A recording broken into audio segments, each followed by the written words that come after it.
Namo tassa bhagavato arahato samma sambuddhassa. Namo tassa bhagavato arahato samma sambuddhassa. Namo tassa bhagavato arahato samma sambuddhassa. Buddhaṃ Dhammaṃ Sanghaṃ Namasami. So according to the Satipatthana Sutta, anyone who practices properly for 7 days will be fully enlightened. We've already had 7 days of this meditation retreat. So which means if you're not enlightened yet, you haven't been practicing properly. So what does it mean to practice properly? Basically, when you have a 3-month retreat, it's much more gentle. You can actually relax and just ease yourself into the retreat period. And that's precisely what I hope each one of you have done. There have been little bits of business, loose ends to tie up, little things which go wrong. But little by little, as you go further into the retreat, those problems, difficulties tend to lessen. And you tend to get into a beautiful routine where you have lots of free time. Many of you already have that free time. And it's wonderful to have the opportunities where you have just most of the day for yourselves. However, when you do have such, what I think is idyllic situations and circumstances, even though the externals can be just so clear of hindrances and obstacles, still, as you'll all find out, the biggest hindrance and obstacle is that which the mind presents to you. Whether it's the boredom or the restlessness, the sleepiness, or the frustration which happens when you have such a long time to meditate. It's important to give yourself that time to meditate, because unless you do have that solitude and that time to face the mind, you'll never understand that those obstacles exist in the first place.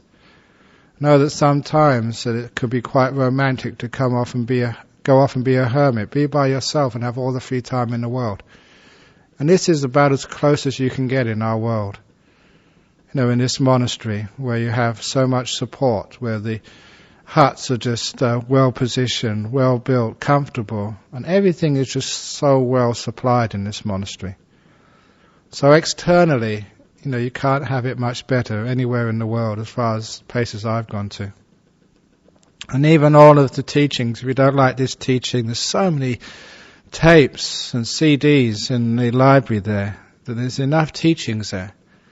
All one really needs to do is actually to find the way to employ those teachings, to make use of the free time in a wise and skillful way. And one of the meditation techniques which I've been encouraging in talks overseas and also settle myself down is to spend a little bit more time on the mindfulness of the body.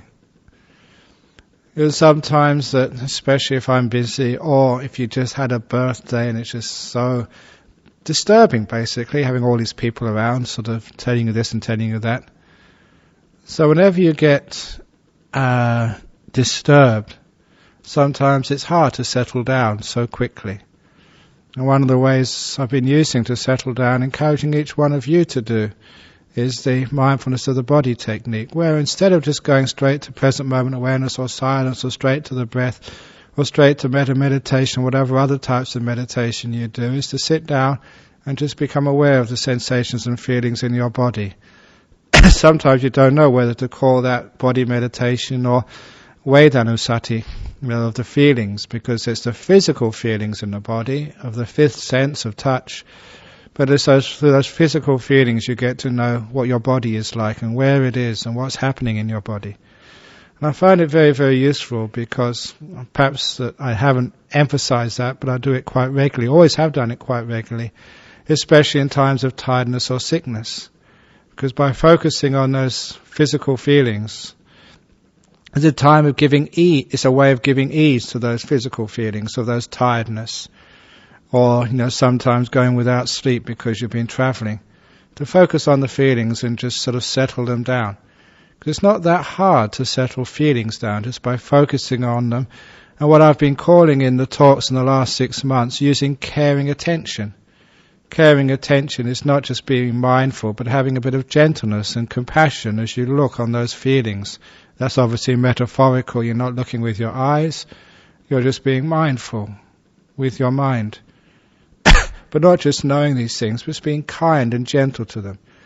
And the kindness and gentleness, which is along with the mindfulness, tends not only to make it easy to engage with the object, but also it tends to calm and tranquilize the object. So in other words, if you haven't got aches in the knees, or you've got some sort of tension in the body, you find by that type of mindfulness, plus a little bit of compassion, it's easy enough to maintain your attention there. And of course, I find that very useful whenever you're doing things like walking meditation. If you're walking meditation for an hour or so, after a while, well, my body starts to sort of, get a bit hot, and maybe when you sit down, it's very little bit tired and achy. But that actually gives you a wonderful start to your meditation. You can focus on those feelings and sensations in the body after walking meditation. That stops the mind from drifting off somewhere else. Because as well as calming the body down from an active type of meditation, called walking meditation, to the inactive sitting, sometimes that's a beautiful way of making that transition without allowing the mind to go wander off into all the other duties and things which you should be doing, or dreams, plans, or fantasies, which sometimes you've got nothing to do, but you do it anyway. So it's a beautiful way of focusing and not losing the mindfulness. Because after walking meditation, those physical feelings, with me anyway, are very prominent. They're very, if you like, loud and very easy to focus on. And they make a wonderful way of taking the mindfulness from the walking into the sitting. And it's also nice if you have like a sore throat or an ache or a pain to focus on those feelings, and just with caring attention it all settles down. And maybe that's one way of increasing your own bodily health while you're here. Sometimes that I'm a great believer, maybe because of the experience, by learning how to focus on sort of painful or sick feelings in the body and give it less caring attention, the aches or the pains or the sicknesses, in me anyway, tend to lessen. They seem to respond, not just to being aware of them, but to the kindness which I imbue in them. I know that sometimes we do chanting for people, and sometimes it works. It does seem to work anyway. This is why we've just done all this chanting and read out this list of names.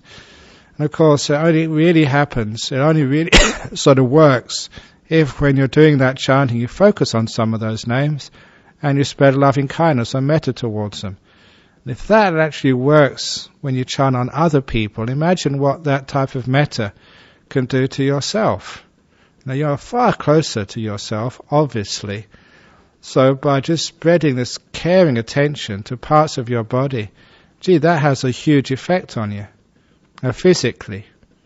And sometimes, especially when you get deep meditation, your mind is very, very powerful. You can see it works. And some deep meditations, especially when you sit for many, many hours and you get disturbed by like an ache in the knee or something, because after a few hours my knees do start to get achy. And sometimes you can just focus on there. Just with kindness, you zap the feelings and they disappear straight away because your mind is just so strong. I say that because basically that's the only way you can describe it. Just put your attention down there with some kindness and it just works almost immediately.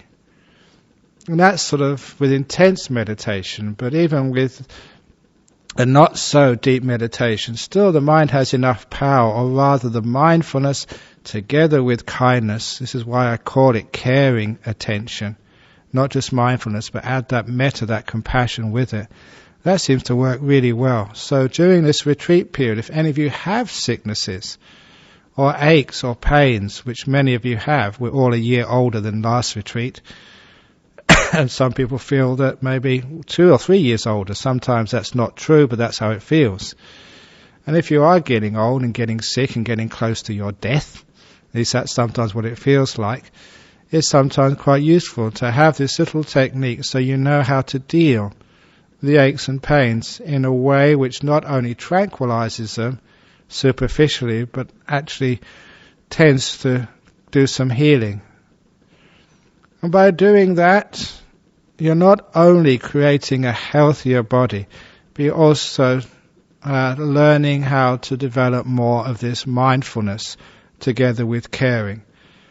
And that caring mindfulness will be of great benefit to you later on when you sort of start to sit and do things like watching your breath. Remember, just by watching the feelings in the body and caring about them, you're actually practicing what I call this present moment awareness and silence, simply because the only feelings you can really know for sure are the ones which are here right now. It's a natural present moment awareness when you're watching these sensations in the body. And also, because you can't say too much about them, it's very hard to write an essay on the feelings in the body. When I was a trainee school teacher, you always do the trainee where you've got other teachers, you look and see how they do things, and then they let you teach their classes. There's one very eccentric school teacher in the north of England where I did my teaching practice, whose method of punishment if a child did anything wrong was to get them to write an essay and give them the most ridiculous subjects to write about. And his favourite subject was you had to write a 2-page essay on the nature of the inside of a ping pong ball, which was very difficult to write anything about something so nothing. What is there on the inside of a ping pong ball? It's white and it's round, and maybe that's about it. We had to write 2 pages. But that was like an example of something which you can't say too much about. And I use that example because when you look at the feelings in the body, they're just about maybe a little bit more interesting than the inside of a ping pong ball, but not much more interesting. In other words, there's not much you can describe about them. Words just don't go there. And we haven't got the language to describe these things sometimes. Sometimes a feeling it hurts or it's pain, it aches, but there's nothing much else you can say about it. And it's because that the feelings in the body do not engender conversations and concepts and language. They are a great method of calming the thinking mind down. You're getting in contact with the feelings rather than the thinking. And so it does become a very useful bridge, between the outside world and the world of real present moment awareness and silence and with the breath.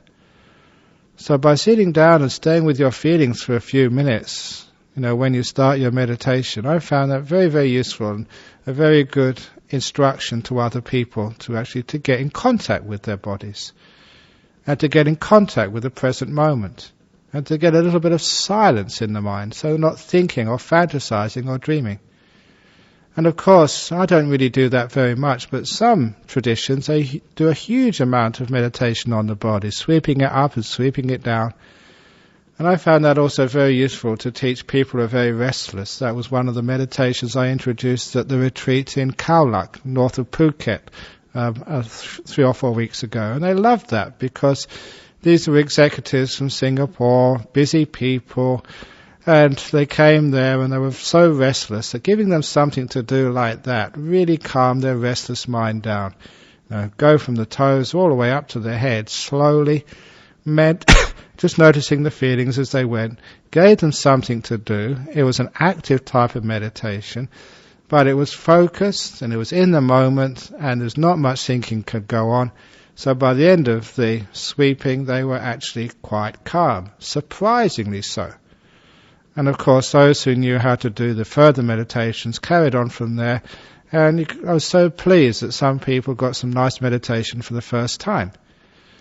And it's always a great joy as a teacher when people start to understand what meditation is like for the first time. It's so easy and I got so focused, couldn't hear anything. I was just really inside myself. It was so nice.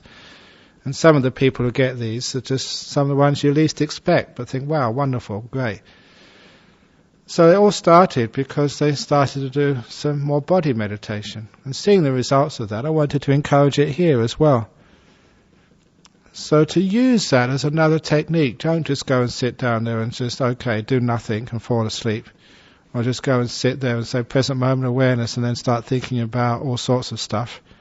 try and sort of develop the body meditations, but it's not understanding the nature of the body. It's not going into thinking. That's a type of body contemplation I don't think is very useful until after you've got deep meditation. But like aware of the feelings in the body, really it should actually come under Vedanusati. But it's the body as well, so who cares what it's actually called and where it's classified, it works. And I think you understand what I mean. And what that means is you get another beautiful technique of meditation to use during your long day. And when you have those different ways of meditating during the long day, you tend not to get bored. Especially at the beginning of a retreat, because if you can sort of start to develop the present moment awareness and silence at the beginning, using things like meditation on the body, after a while the meditation starts to bite. You become naturally inclined to the present moment, naturally inclined towards silence. It's just a training of the mind. That's just how it works. The more you incline to one thing, the more you train yourself, the more you do that naturally. In exactly the same way that I've seen people training on tennis courts, and they just do this forehand again and again and again. Their coach just hits the ball to the same part of the court. They just have to keep repeating the same action just innumerable times. And because they keep repeating the same action over and over and over and over and over and over and over again, it becomes habitual. And by developing this present moment awareness and silence long enough, it does become habitual. This is what we mean by training. So we train ourselves in these ways to be more in the moment during this retreat period, to be more silent. And after a while, it bites. Now we are naturally more in the moment. We're naturally more silent, and just our mind inclines there. And of course, the most important thing is that once you start to do this, you start to get happy. And meditation becomes joyful. It's the nature of the mind to do this. People start to get off on meditating. And I don't know how many times I've said this is one of the most important experiences in meditation, the joy, the happiness, the interest, the fun which comes in meditation, because that keeps you on the cushion, that keeps you from going crazy, that keeps you from going bored and out of your skull. What am I going to do next? I'm bored as hell. Gee, there's another 2.5 months and a few more days left of this retreat. How am I going to survive? And of course that happens because you're not getting any happiness in this meditation. When the happiness starts to come, say, wow, another 2.5 months of this, bliss. That's what happens. So again, to be able to get that joy in meditation, you have to not just use your willpower and your force and all of your aspirations and expectations. Remember, there's the physics of joy coming from stillness, and understand the causes of this. So by doing body awareness, and especially caring awareness on your body, you're generating the ability to be alert, overseeing what you're doing, but also being a caring of what you're doing. So you're not so forceful and aggressive and critical and fault-finding. And so by developing the caring part, you're getting beyond or avoiding sort of the negative and fault-finding part of the meditation, because that is what really creates a lot of problems for your meditation practice. Sometimes you get so negative that from the negativity we get bored. From the negativity we start these negative thoughts and arguments, and I can't do this is hopeless, the whole teaching is hopeless, the whole religion is hopeless, life is hopeless. All just starting from the generation of negativity. But caring attention just obviates that. Because you're caring attention, you get this beautiful open mind, the gentle mind. In the same way you look at these feelings in the body, you just sort of massage them.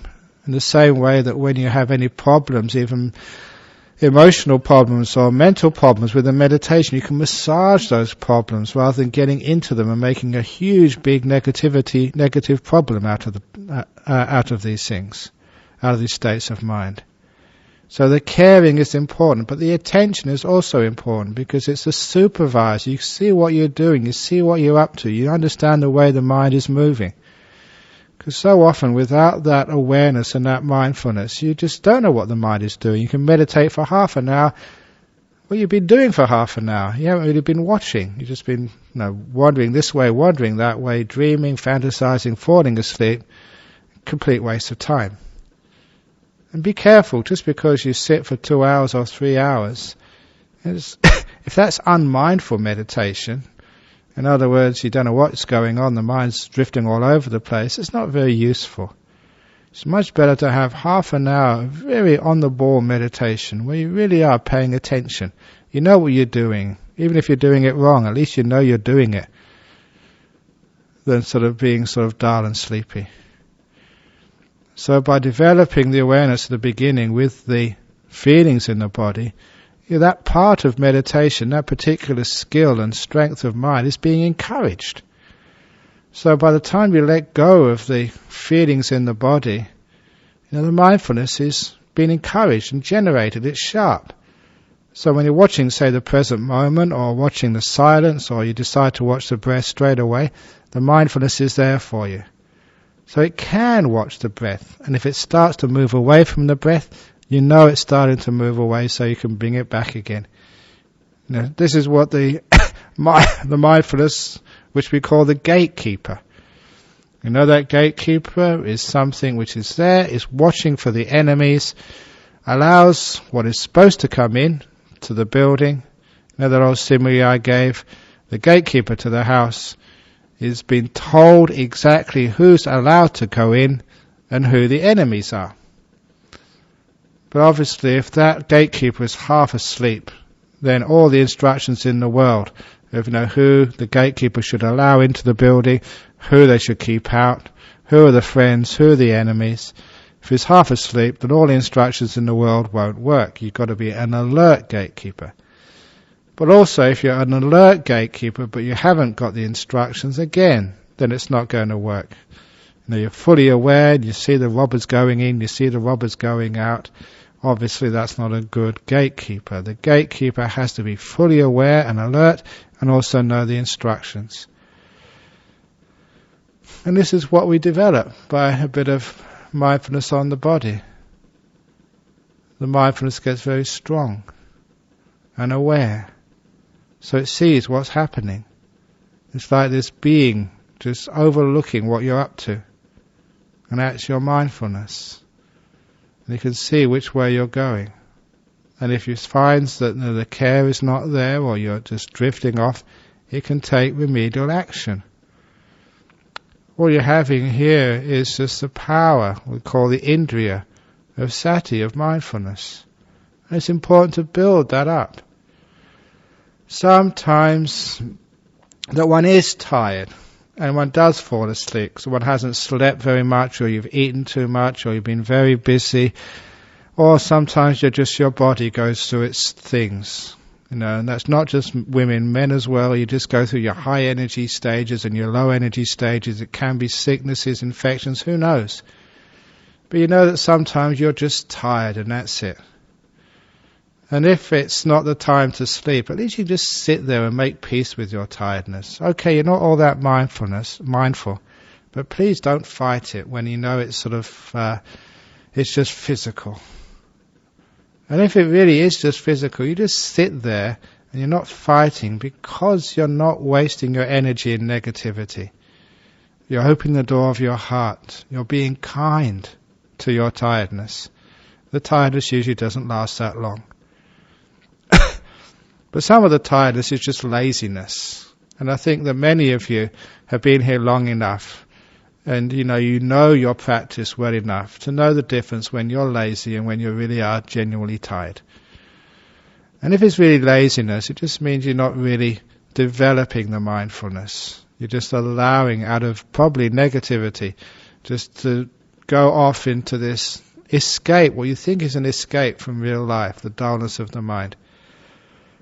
But for those of you who have got some wisdom, you know it's not a really nice escape. Dullness is not a very pleasant state. It's much better to develop a bit more of mindfulness by doing things like washing the body. And when that mindfulness is strong enough, you feel so much better. And you can watch the present moment. You can sort of watch the silence. You can watch the breath. You find you can meditate. And that obviously increases your self-esteem. You're much happier in this monastery because you become a meditator and you're happy that, yeah, I'm a monk, but I'm also a meditator. I can do it.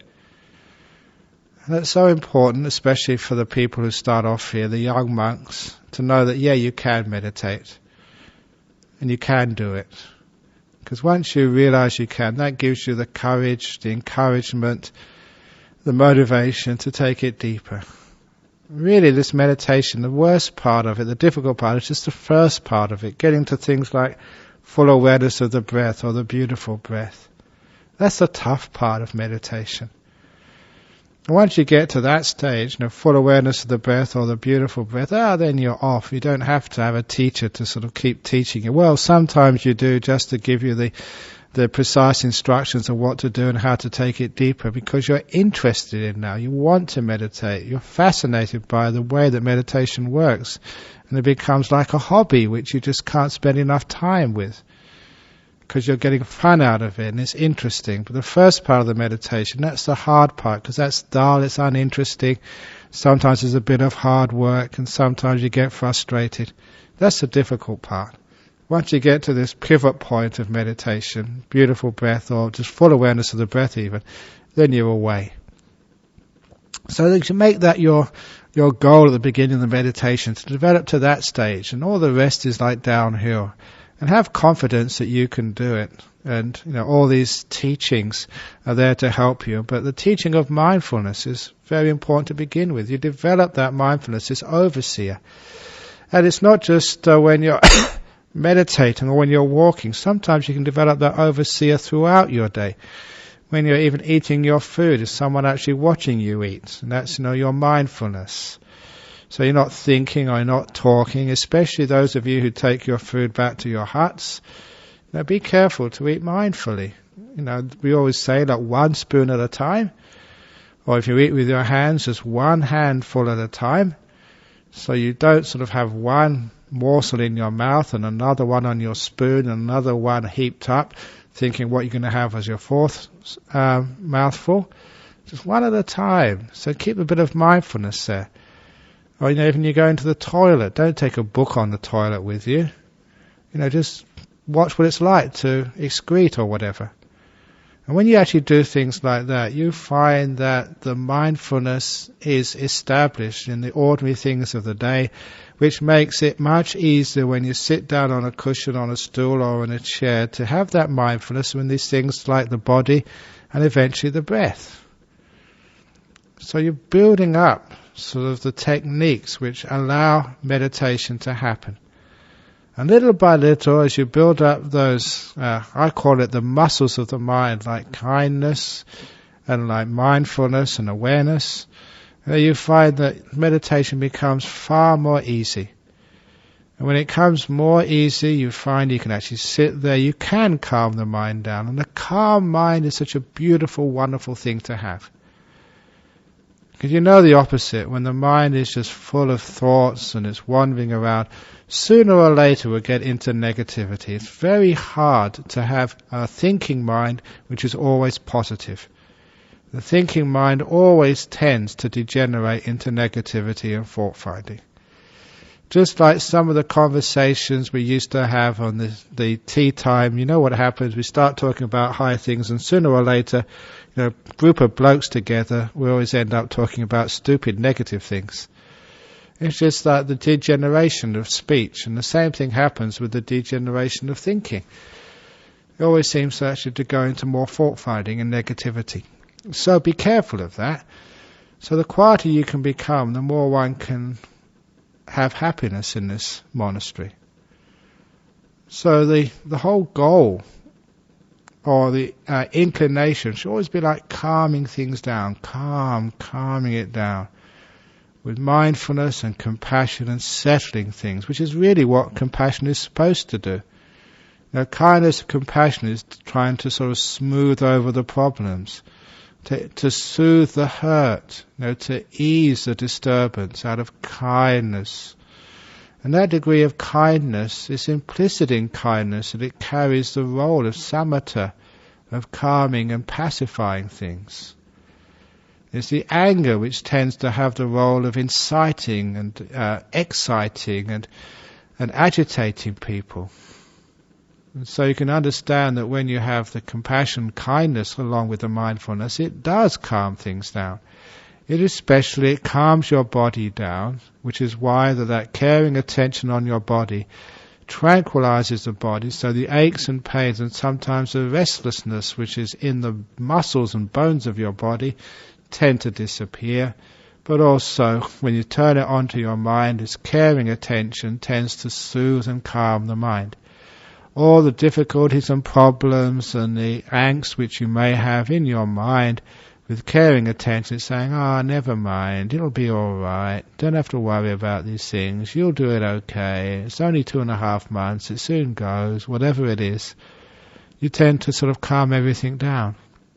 And in that calmness, you can get the freedom from the tyranny of thought, the freedom from the pain of negativity. Negativity is such an awful place to live. And you have the option in this retreat. You can turn the mind, to train the mind away from this negative fault-finding, angry, miserable, upset, depressed mind, into something which is more peaceful and calm, which also has more energy. When you start to do this with caring attention to the present moment, you care for this moment. Because you care for the moment is not as bad. When you smile at someone, they smile back. When you care for them, they usually care back. And so if you care for this moment, it becomes a much nicer moment to care for. It's what you imbue with your attention is what you see in that object. So if you've got negativity, anything which you look at is just awful, negative, and it's so hard to stay with this moment because it's not nice. The reason it's not nice is because the way you're looking, and nothing to do with the present moment, it's the way you attend to it. So by having caring attention to the present moment, the caring part of it makes it easier to look at because the present moment becomes nicer, more pleasant. And when the present moment becomes the pleasant moment, it means that it's easy to watch. And you don't tend to have to go off into the past and future and get restless because you're having a good time being now. The same with the silence, when you have care for the silence of the mind, the emptiness, the space between the words. It's beautiful. And because you care for it and attend to it, you can stay there. And now your meditation is building. And when it starts to build, you're getting somewhere, you feel good. You feel, wow, I really am a monk. Coming on this retreat as a layperson is really worthwhile. You can see results. And even though I keep telling people you're not supposed to meditate for results, of course we all want results. We want to see something. So there's a nice result you can see. If you want the result, it never comes. But if you do the right things, put the causes in place, caring attention, results will come. And that gives you positive reinforcement. This meditation works, and also you can do it. And it feels so great and so wonderful. And that feeling of greatness, wonder, beauty, satisfaction, you're getting somewhere, start to feel good, that just has again another snowball effect. And because of caring attention, you can do these things, and if I can do present moment awareness and silence, I can do this breath. And it does work, you can do it, you can watch this breath and just sit there and just watch the breath going in and out for hours. Well, maybe not hours, you usually get much deeper after a while. But you can watch it, say, for 10, 15 minutes, every in-breath, every out-breath. Because you know what the cause is to make that happen. Again, not so much willpower as the mindfulness, the care, knowing how the whole thing works. If you care for the breath, you really just have kindness towards it, and kindness towards yourself, and the mindfulness as well. The breath is nice and easy to watch. If you're angry towards the breath, you tense up and the breath becomes tense. And everybody knows that the breath, its quality is a good reflection of the way your mind is. If you're very tense, the breath is tense. If you're angry, the breath is very shallow and fast. Whatever it is, sometimes if people see a girl they like, they can hardly breathe. You can see just how your emotions of lust, ill will, or whatever really do affect your breathing, which is obviously well known. But when you're kind to the breath, you get the kind breath. It's so nice to watch. So when you have caring attention to your breath, it makes the meditation so much easier. You smile at the breath smiles back. It becomes pleasant. Once you start to get into the pleasant breath, you're on your way. The breath becomes so nice, you just watch it go in, watch it go out. And for those of you who've heard me speak for such a long time, sometimes you get really bored hearing the same old things, but now you can do it, and you think, wow, at last, it's happening. I can do this meditation. I'm a meditator. I earn my rice or your potatoes, whatever you ate this morning. This is what lay people expect of me. This is what I've ordained for. This is why I'm a monk, to develop and train my mind, and now I'm getting some results. I'm getting peaceful and nice. I can meditate. And the spectre of a long retreat doesn't fill you with dread anymore, but fills you with, wonderful peace at last. It's like being on a holiday. May it really go slowly. I'm enjoying this. And then you're getting somewhere. And when you have that sort of attitude, just the meditation just builds and grows and blossoms. You have the most wonderful time of your life. So that I always remember in those early years. Sometimes once you get the meditation going, it starts getting hot. You have a wonderful time on these retreats. It can't sort of last long enough. It always finishes far too quick. You sit there and just watch this breath. It just develops. The more you just watch this breath go in and go out, just the more still and peaceful you become. Remember, that's the whole point of the meditation, calming and stilling the mind. Don't go looking for insights and all these stupid ideas of thinking and trying to understand things. Understand stillness, that one thing. And see how much stillness you can create in the mind or allow to happen. Stillness, stillness, stillness, stillness. And how silent you can become. There are great thinkers in this world, but I always think they're stupid. They can think, but they don't really understand. There's very few people who can get their mind still and peaceful. So you be one of those few. The calm mind, which is so still that hardly anything is happening. And don't be afraid of some of the dullness which comes as a result of stillness.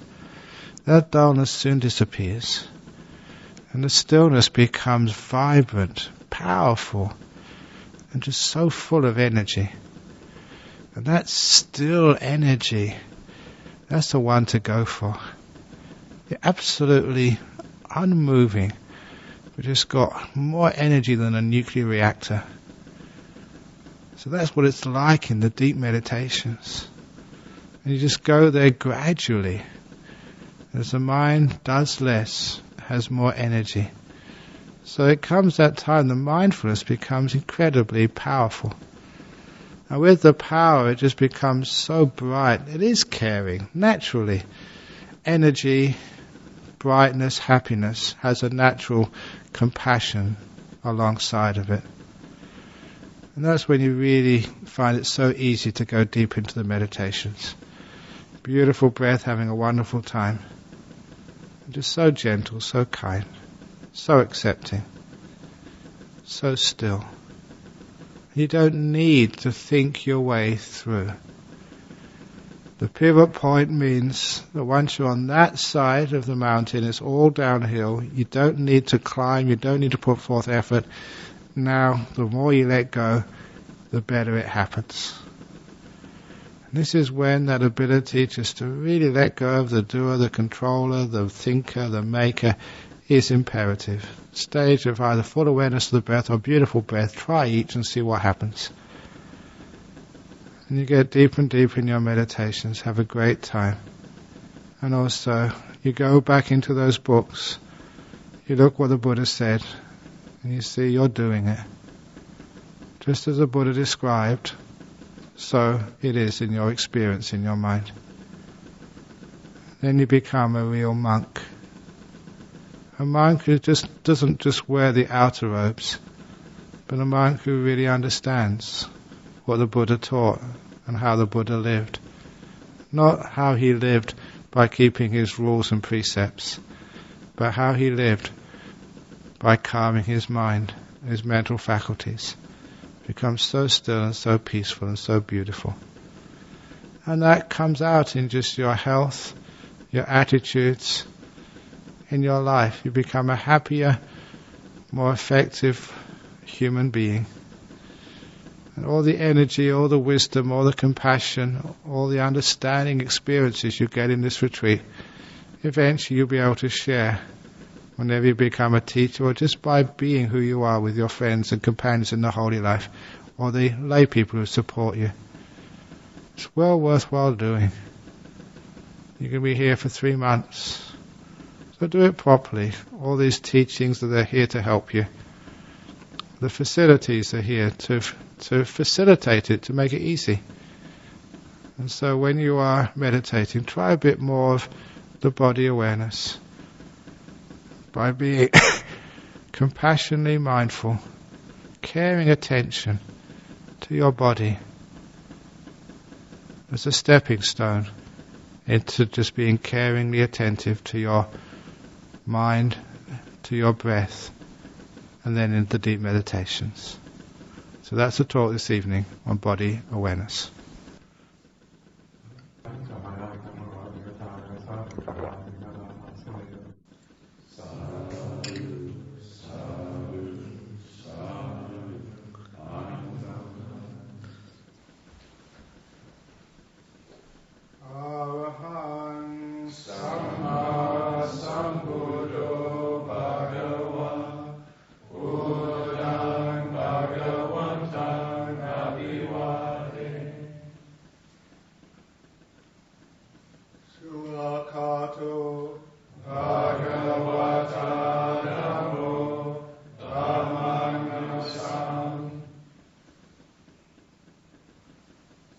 Supatipano Bhagavato Sāvaka Sangho Sangha